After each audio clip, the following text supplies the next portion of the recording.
I believe it's good to be compassionate towards other people because, of course, it's the right thing to do. A human being is a human being, even if they have personality traits we don't like.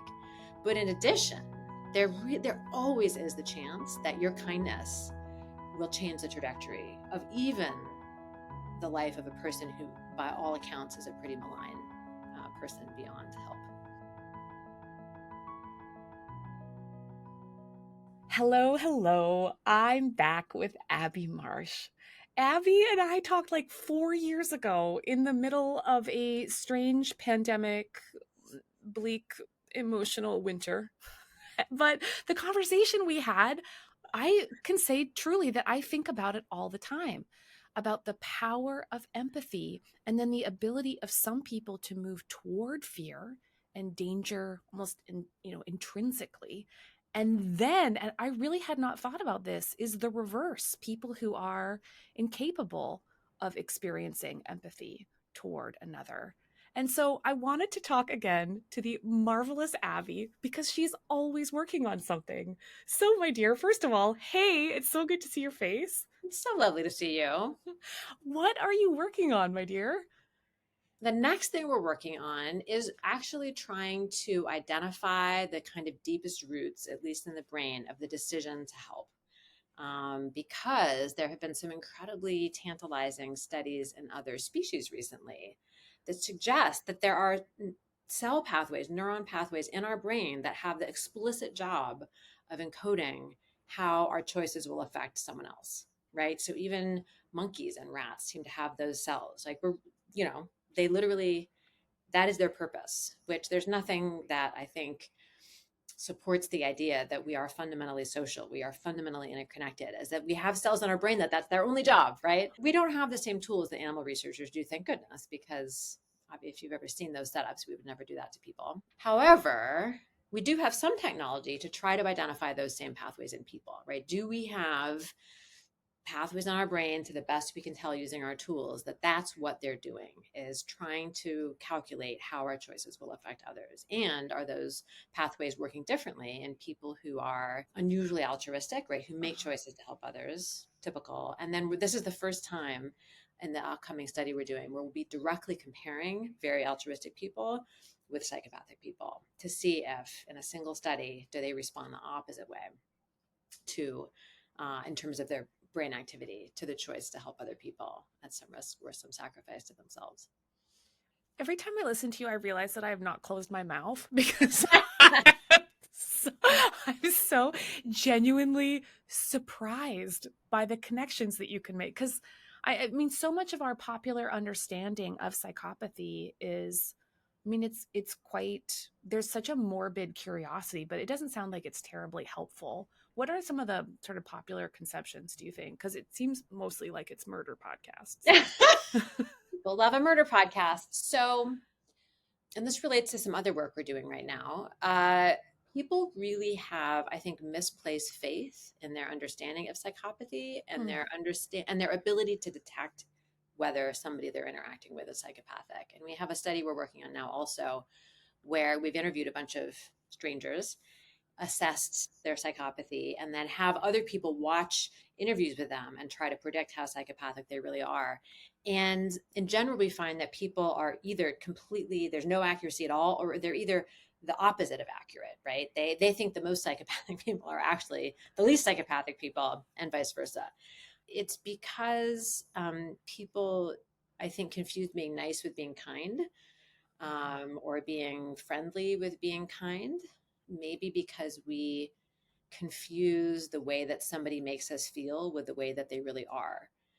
And Oh. Yeah. and Okay, because what's that? What's that one? I think it might be from Oprah, but it's like people don't remember like what you said; they remember how you make them feel. And it seems yes, like the bonus yes, addition to that is, and yes. therefore you will leave with no accurate perception about who they really Yeah. are. And the problem is, and this is, I always hesitate to talk about this a little bit because it, I think, risks making people cynical, which is, I don't think cynicism is a good choice. There's actually a lot of data now that people who are cynical, it's a defensive crouch, cynicism, right? It's fear of being a dupe or fear of being hurt. that makes people cynical and assume the worst about other people. And Mhm. in fact, assuming the worst about other people is the beginning of a downward spiral, right? It becomes a self-fulfilling prophecy. So cynicism is bad, but it can make you feel cynical if you realize that if you are a person who wants to manipulate people into doing what you want them to do, the best way to do that is to be really nice to them, right? To seem like a really good friend, to be willing to do with whatever they want to do, to be very flattering, maybe. Yeah. And so, very psychopathic people, the best way to understand psychopathy is as being completely instrumental. So everything people who are psychopathic do is aimed at achieving a goal, Mhm. right? This is just what I want, and anything that will help them achieve that goal, and that can probably evade detection, is fair game. Lying is the most obvious way, but lying can often be really nice. And so this, you can see why I worried that talking about this will make people cynical, Totally. because the reality is most people who act nice are nice, but the downside is that if you want to manipulate people, being really nice is a good way to do it. And so there's a good and a bad side to that, right? Because what it means is that society is set up such that pro-social behavior Yeah. is rewarded, right? So even if you're not a by nature nice person, you'll get what you want if you're generally nice to other people. That's not a bad thing. The only time it's a bad thing is when it tricks us into thinking that somebody who's acting really nice is actually trustworthy. And Mhm. that's when the bad outcomes of psychopathy sometimes crop up. So don't expect psychopathy to look like the movies, right? Yeah. It doesn't announce itself at all with the deranged look in your eye or the flat stare, or there are all sorts of ridiculous myths about psychopathy. Yeah. It doesn't look like a man necessarily. One of the great frustrations I have is that apparently now that every image on a media site, when you're trying to picture a person, they used to use stock photos, and Uh-huh. then suddenly this year they're all using these AI generated images. And clearly AI has strong opinions about what psychopathy looks like. Every news article about psychopathy is this like sort of malign joker looking image, and I think, I mean, what is AI but a reflection of us? And that's what we think psychopathy looks like, and it never does. It can look like a really, a cute as a button female college student. Yeah. It can look like somebody who seems to lack self-confidence and is like a little bit nebbishy. And the thing that you really are looking for is there any evidence that this person does things for other people that can't possibly benefit themselves? And if you do, that's a genuinely caring person, at least some of the time. People Yeah. who are psychopathic, they just never, everything is ultimately in the service of their own self interest. I have an overwhelming desire to always say we should care about everybody.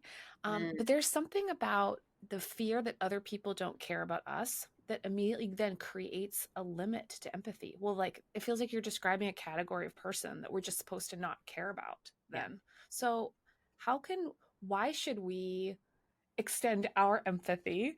And what kind of resources do these people need as that's the, their, yeah, you're, that's the you're best like, question in the world. No. So this is an incredibly important question because people who are psychopathic do tend themselves to be cynical. And the reason is that their cognitive and emotional risk factors, the things that make them antisocial, which seem to emerge very early in childhood, right? So they mm, didn't choose to be this way necessarily, but they're born with traits like a fearless disposition and sort of having trouble feeling a sense of connectedness to other people. If you have those two traits, it turns out it starts this developmental cascade that causes you to have a lot of interpersonal conflict, right? You're not avoiding behaviors that cause you to get hurt or cause you to get punished, and that causes a lot of conflict with your parents. You don't feel close connections to other people easily, and so you do things that make them mad. That causes you to have a lot of negative interactions with people, a lot of conflict, and mm, that causes you to think, well, other people are terrible, right?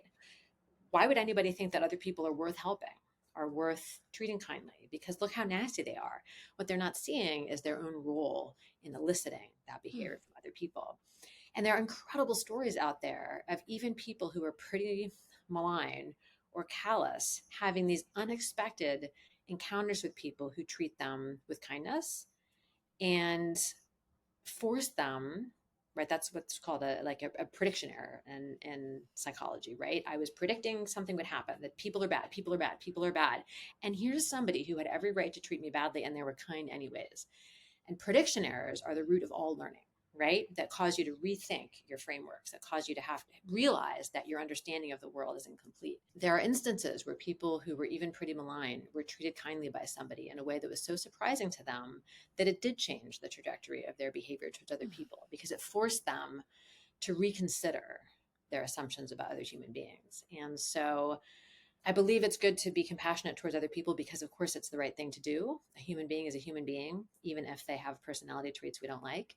But in addition, there always is the chance that your kindness will change the trajectory of even the life of a person who, by all accounts, is a pretty malign person beyond help.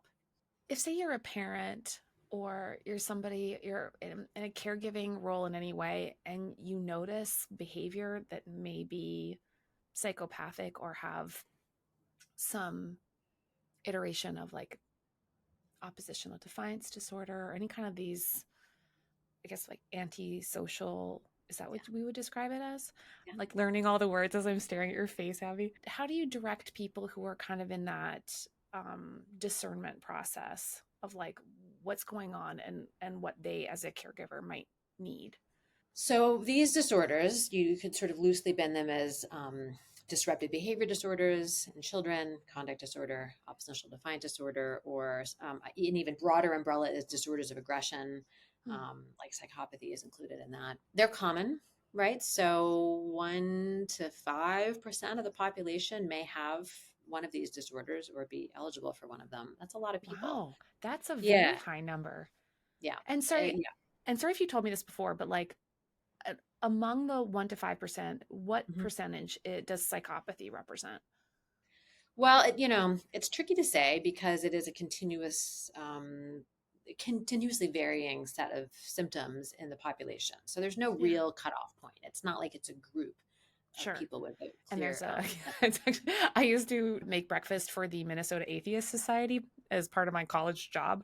And I was like, oh, thank you for self identifying and getting together in this group, Yeah, in this room for this purpose. So you're saying, like, exactly. I see, most groups don't get together and need breakfast once a No, week. our Got it. minds love categories, and we need categories to make decisions, right? So the reason that we turn continuums into categories in Yeah. clinical psychology is you have to decide whether or not to treat somebody, and so you have to draw the line somewhere. So people who have clinically significant levels of psychology are maybe 1 to 2% of the population. That's 1 in 50 people, 1 in 100 at most. So everybody knows at least one person with psychopathy, probably more than one. And in kids, these conduct disorder and oppositional defiant disorder are even more common. Maybe 1 in 10 kids has one or both. And so first parents should know they're not alone, right? This is not this absurdly rare phenomenon that affects only them, and that there's don't assume that there's not a community of parents out there who are experiencing the same things you are. It's just they're often quite silent about their experiences because they feel ashamed, and that's because there is this very popular belief that parents cause these kinds of behavioral outcomes in children through their bad parenting. And this was once upon a time also a common belief about children with autism and children who developed schizophrenia. That it was the refrigerator mothers that caused their children to develop autism. It was the schizophrenogenic mothers that caused their children to develop schizophrenia.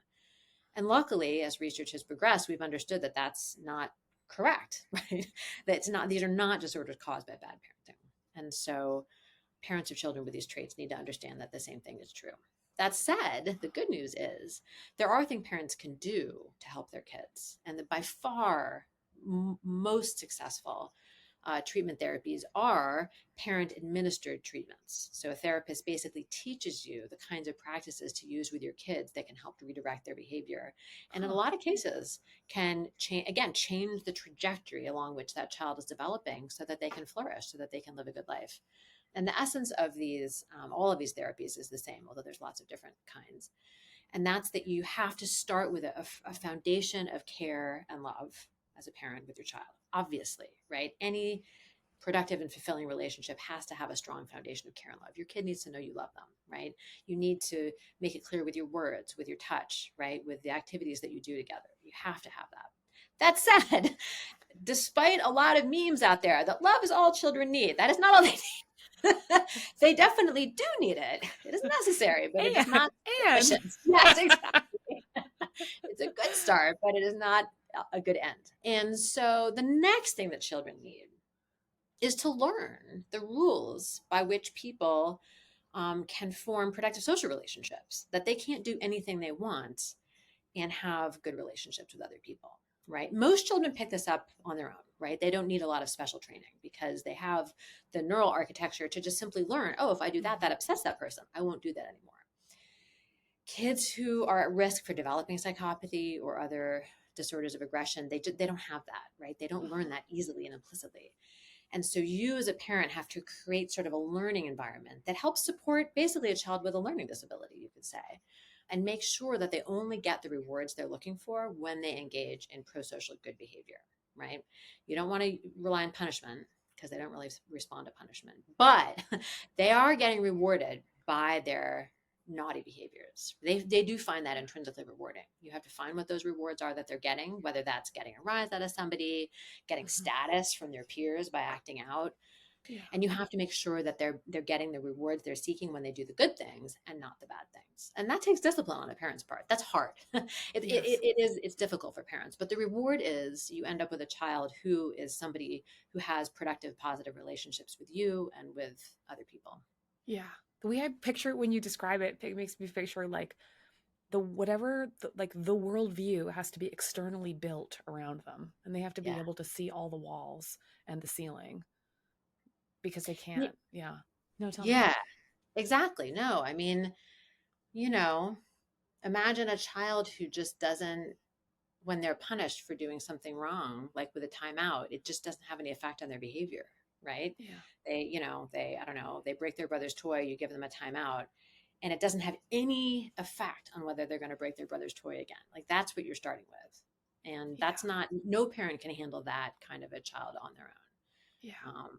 But there are treatments that work, but sometimes you have to be pretty aggressive about finding them. Abby, this is a completely random question, and you do not have to know the answer because it always bugs me when people ask me questions outside of my expertise. And I'm like, cool, thanks for waiting till the end to ask me this. But do you think we're at the very beginning of how we understand our genetic inheritance when it comes to our emotional predispositions? Because all this talk about like I Mm, think we're all the trauma studies mm. as a field, it just feels like we're scraping the surface of what we can expect, maybe from ourselves or from other people. I mean, there are a couple ways that you could answer that question. I think the problem with studying, with being a human and studying humans, is that we are a little bit blinkered by the things that we want to be true or even need to be true, right? And scientists are not immune to that either. And so, you can see any scientific discipline take a lot of wrong turns before it gets to the actual answer. And I think that studies of human beings, in fields like psychology and sociology and economics, take a lot of wrong turns because people really want certain things to be true. Right. So if you kind of need it to be true that all children are born with a capacity to be kind and a desire to help other people, Yeah. you will be blinded to the fact, to the evidence, to the data that there are some children who are not like that. They're just not. Right. But that is true. I mean, there are many people who go into developmental psychology as a rule are people who love children, obviously. I mean, that's who it attracts.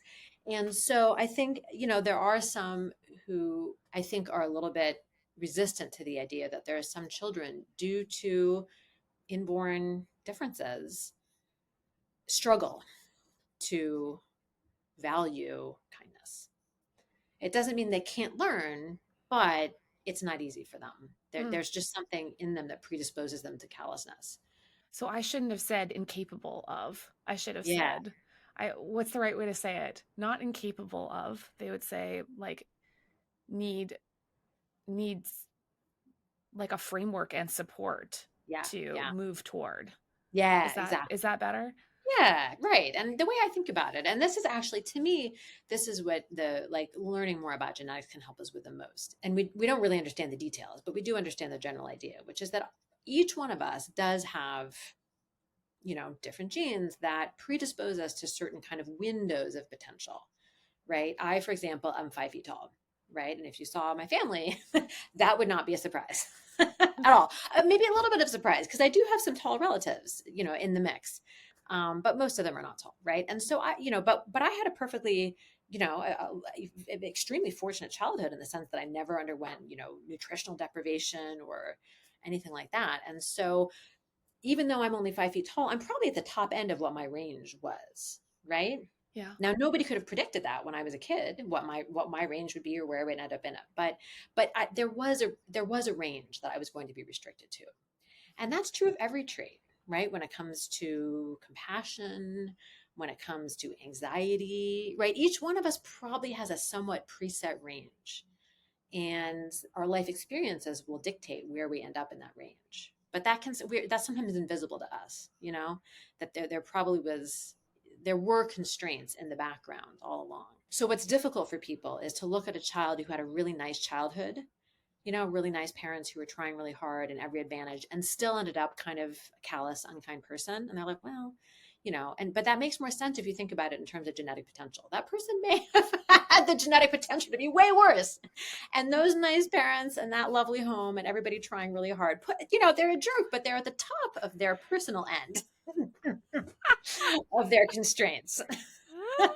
So I'm not sure that answers your question, but I mean, I do agree with you that, it's just so hard to understand. I mean, it's complicated we don't know very much. And there are really ethical limitations on the kinds of studies we can even do to answer the questions we have about what makes us the way we are. So there's probably a lot of questions we'll never fully know the answer to. Abby, I think you might be the smartest person I know.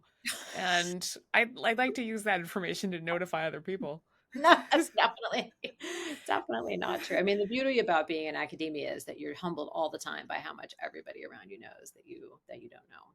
But I like that. I mean, I try to cultivate that feeling of, feeling dumb is actually a good sign. It means you have the ability to learn something. This was a total gift. Thank you so much for doing this with me. Oh, it's a pleasure. It's a pleasure. I mean, as it always is to talk with you.